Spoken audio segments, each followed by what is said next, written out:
245 વાલ્મીકી સમાજ આણંદ જિલ્લા અને ખેડા જિલ્લાના બિનહરીફ પ્રમુખ ભાવેશભાઈ સોલંકીની વરણી થઈ છે।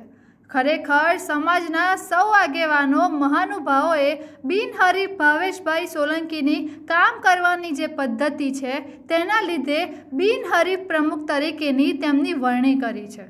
પૂરો વિશ્વાસ છે કે તે પ્રમુખ તરીકેની જવાબદારી પૂરી નિષ્ઠાથી નિભાવશે અને સમાજને ખૂબ જ આગળ લઈ જશે।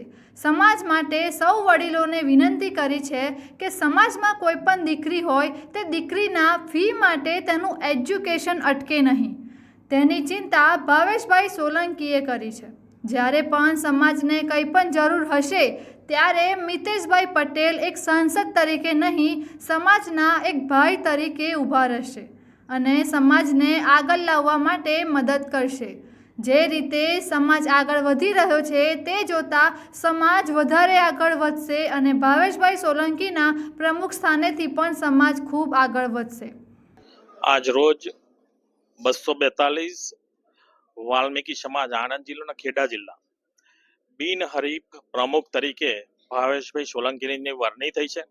ખરેખર સમાજના સૌ આગેવાનો મહાનુભાવોએ જે રીતે બિનહરીફ ભાવેશભાઈ સોલંકીની જે એમની કામ કરવાની પદ્ધતિ છે એના લીધે બિનહરીફ પ્રમુખ તરીકે વરણી કરી છે। મને પૂરો વિશ્વાસ છે કે પ્રમુખ તરીકેની જવાબદારી નિષ્ઠાથી નિભાવશે અને સમાજને ખૂબ આગળ લઈ જશે।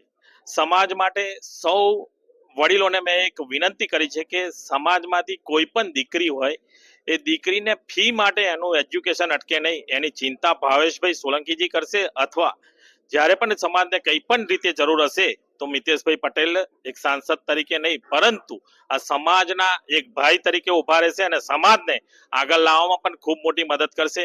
સમાજ અત્યારે જે રીતે આગળ વધી રહ્યો છે એ રીતે જોતા આ સમાજ ખૂબ આગળ વધશે અને ભાવેશભાઈ સોલંકીજીના પ્રમુખ સ્થાનેથી પણ સમાજ ખૂબ આગળ વધશે। સૌ વડીલશ્રીઓએ મહાનુભાવોએ સમાજના અગ્રણીઓએ જે રીતે ભાવેશભાઈને ટેકો આપ્યો છે સૌ સમાજનો પણ હું દિલથી આભાર માનું છું અને સમાજના ઋણી છું અને સમાજ માટે પણ કામ કરતો રહીશ।